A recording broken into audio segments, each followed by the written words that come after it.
प्यारे बच्चों,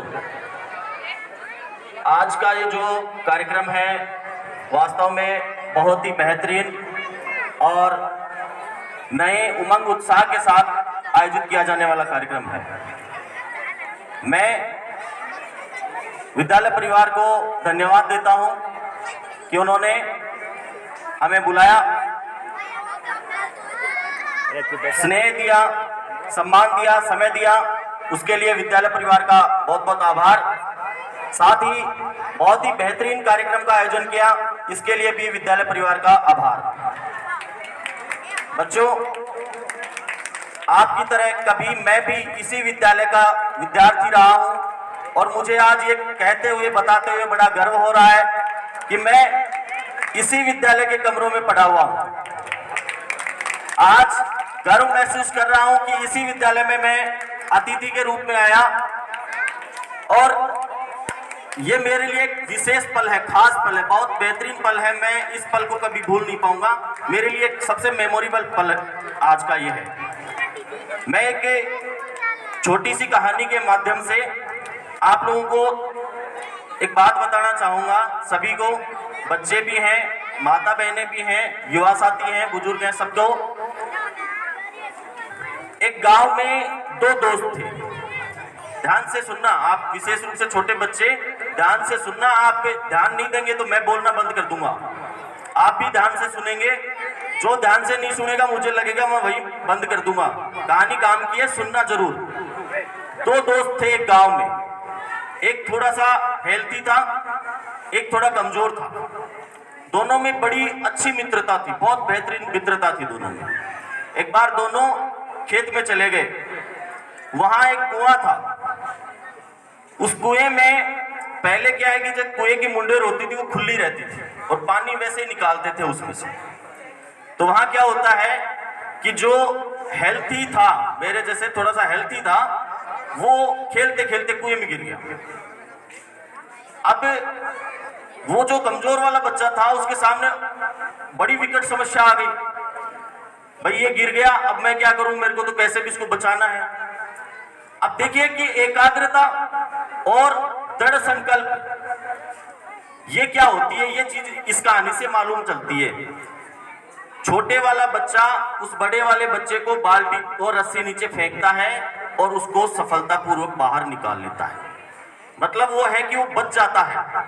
अब ये कहानी जाकर के वो अपनी मम्मी पापा को घर पे बताते हैं, बड़े बुजुर्गों को बताते हैं, लेकिन कोई विश्वास नहीं कर सकता। विश्वास ऐसे नहीं किया कि ये 20 किलो का बच्चा है, ये 50 किलो के बच्चे को कहां से निकालेगा, असंभव, माने नहीं। अब उन्होंने भी क्या है कि वो एक बड़े बुजुर्ग बैठे हुए थे वहां मंडली में, कहते हैं कि साहब ये सही बात है, इसको प्रूव करवाओ आप। अब प्रूव करवाने के लिए उन्होंने सबने कोई भी मानने के लिए तैयार नहीं, ना कोई गांव का बड़ा बुजुर्ग मानने के लिए तैयार, ना कोई पंच पटेल मानने के लिए तैयार, ना कोई और बच्चा मानने के लिए तैयार। उस स्थिति में एक पहुंचे हुए बाबा थे उसी गांव में। वो ले गए उनको, बच्चों को, दोनों को। बोले साहब आप चलिए, और ये बच्चे हैं जो जैसे लोकल लैंग्वेज में बोलते हैं ना कि फाँप दीजिए।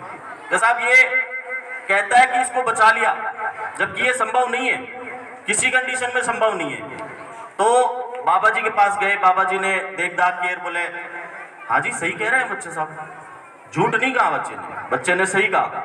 बोले बाबा आप तो बड़े पहुंचे हुए ज्ञानी पंडित हैं, आपको भी बताओ अब ऐसे कैसे बोल सकते हो आप। बोले सही कहा इसने। फिर उसको ने उस छोटे बच्चे को बुलाया। बाबा जी ने पूछा, बोले तेरे सामने क्या था। बोले मेरे सामने साहब मेरा दोस्त डूब रहा था, कुछ नहीं था ना। वहां पर मेरे को ये कहने वाला था कोई कि तू ये नहीं कर सकता, तू ये कार्य नहीं कर सकता, क्योंकि तेरे से तो बहुत ज्यादा वजन का है और वो बहुत गहराई में है, तू बचा नहीं सकता उसको। एक तो मेरे को ये कहने वाला कोई नहीं था। दूसरा, मेरे दिमाग में केवल एक ही टारगेट था, एक ही लक्ष्य था कि अगर मैंने आज हार मान ली तो मेरा दोस्त डूब के मर जाएगा।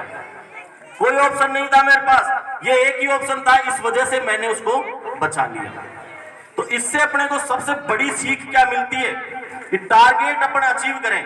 विशेष रूप से छोटे छोटे बच्चे बैठे हैं, उनको बताएं आज ही आप टारगेट अचीव करोगे तो वैसा ही वातावरण आपके आसपास में बनने लगता है। जैसे आपने कोई टारगेट अचीव कर लिया, आप अचीव करने का मतलब टारगेट फिक्स कर लिया, लक्ष्य निर्धारित कर लिया, उसको अचीव करने के लिए आप जैसा माहौल बनाना चाहते हैं, जैसे वातावरण में रहना चाहते हैं, वैसा ही प्रकृति आपका साथ देती है और एक न एक दिन आप लक्ष्य को आसानी से भेद पाते हैं। भगवान श्री राम से अपने को एक सीख मिलती है और बहुत तगड़ी सीख मिलती है। घर पे बैठे रहते तो केवल राम कहलाते, घर पे बैठे रहते तो केवल राम कहलाते। राम वन गए इस वजह से बन गए, वन गए तब जाकर के उन्होंने भगवान राम कहलाए, मर्यादा पुरुषोत्तम भगवान श्री राम तभी कहलाए जब वो वन गए। घर पे बैठे रहते तो केवल दशरथ के पुत्र राम कहलाते। इसलिए अपने संघर्ष को कभी विराम नहीं दें, ये सभी के लिए है, विशेष रूप से छोटे बच्चों के लिए है। संघर्ष को विराम देने की कहीं भी आवश्यकता नहीं है। विशेष रूप से अपने आसपास में कोई नेगेटिव वाइब्स नहीं आने दें। नेगेटिव वाइब्स का मैंने उदाहरण बताया ना, नेगेटिव वाइब्स का मतलब है जो नकारात्मक तरंगे हैं वो नहीं आने दें कि ये मैं नहीं कर सकता, ये मुझसे नहीं होगा, इसको मैं कल से करूंगा, इसको मैं परसों से करूंगा। आपको प्यास लगती है, प्यास लगती है तुरंत पानी पी लेते हैं। कभी ऐसे सोचा है कि यार मेरा मूड नहीं, मैं कल पीऊंगा पानी? ऐसा नहीं है।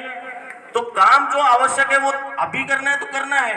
यही अपने कोई टारगेट फिक्स करते हैं उसके लिए कर लेते हैं, यार कल करेंगे, परसों करेंगे, वो शादी है, उसके भांजे की शादी है या किसी भाई की शादी है, उसके बाद में करेंगे। तो ऐसा कुछ भी नहीं है। जब टारगेट आपको अचीव करना है, टारगेट जो निर्धारित करना है, उसके लिए भी उसी तरह से कार्य करें जैसे आप कर सकते हैं। यही कह करके और मैं अपना स्थान ग्रहण करना चाहूंगा। आप लोगों से विशेष, अरे अपनी पूरी खत्म नहीं हुई बात। मैं विशेष रूप से छोटे बच्चों को, मुझे पता है काफी देर से आप बैठे हुए हैं, परेशान हो चुके हैं, तो 2 मिनट और लूंगा आप लोगों की, केवल 2 मिनट। विशेष रूप से जो छोटे बच्चे हैं वो अपने लक्ष्य को आज ही निर्धारित करें। आपको करना क्या है? एक तो जैसे मान लीजिए आप लक्ष्य निर्धारित कर रखा आपने कि जैसे आप डॉक्टर बनना चाहते हैं, टीचर बनना चाहते हैं, समाज सेवक बनना चाहते हैं या राजनेता बनना चाहते हैं, क्या बनना चाहते हो आपने निर्धारित किया, तो आपके अकॉर्डिंग एक पॉजिटिव शक्ति, पॉजिटिव वाइब्स आपके अकॉर्डिंग, उसके अकॉर्डिंग ही चलती हैं। मैं किसी राजनीतिक परिवार से नहीं था, इसके बावजूद भी प्रयास हर सफलता की सीढ़ी होता है और सबसे इंपॉर्टेंट टास्क होता है।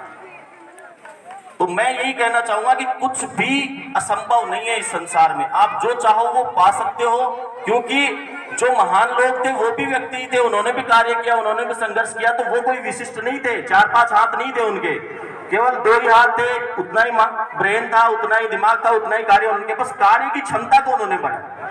इसलिए सबसे विशेष बच्चों से आज से ही घर जाते अपना लक्ष्य निर्धारित करें कि करना क्या है। आप जब भी फ्री बैठे डिसाइड करेंगे आपको ये करना है, उसको अचीव करने के लिए अपना प्रयास स्टार्ट कर दें आज से।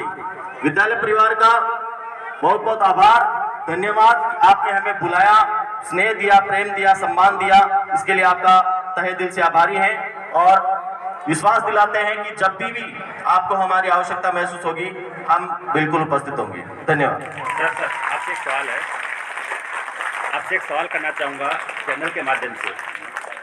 आप जनप्रतिनिधि हो, यहाँ का जो स्टाफ है, प्रिंसिपल सर हैं, टीचर्स हैं, उनकी भूमिका को आप किस रूप में देखते हो? और आपके नज़र में, क्योंकि आप एक जनप्रतिनिधि होने के नाते आपसे सवाल बन रहा है कि स्कूल का लेवल क्या है, एजुकेशन में आपकी पंचायत की ये स्कूल किस लेवल पे है, इसके बारे में बताइए। देखिए, ये जो आपने सवाल थोड़ा क्रिटिकल पूछ लिया। अब वो सीनियर सेकेंडरी स्कूल वाले गुरुजी पे हैं, सतीश जी, वो कहते हैं कि साहब आपने तो इन्हीं की प्रशंसा कर दी, हमारे नहीं की। तो ऐसा कुछ नहीं है। देखिए, यहाँ जो स्टाफ है डेडिकेटेड स्टाफ है, पूरा फोकस कर रखा उन्होंने। और जैसा कि आप देख रहे हैं, इनके खुद के पैसों से, खुद की मेहनत से इन्होंने ये जो रंग रोगन करवाया है, कितनी बेहतर लग रही है विद्यालय। ये इनके स्टाफ के डेडिकेशन का ही नतीजा है कि विद्यालय बहुत ही सुंदर सुसज्जित है और यहाँ के बच्चे हैं वो पढ़ने में बहुत ही टैलेंटेड हैं। और जैसा कि आपने कार्यक्रम में देखा, छोटे छोटे बच्चे अपनी एबिलिटीज दिखा रहे थे। ये आवश्यक नहीं है कि बच्चा पढ़े और पढ़ करके कोई IAS RAS या प्रशासनिक सेवा में जाए या और कोई सेवा में जाए। एबिलिटीज सबके अंदर होती है। सचिन तेंदुलकर अगर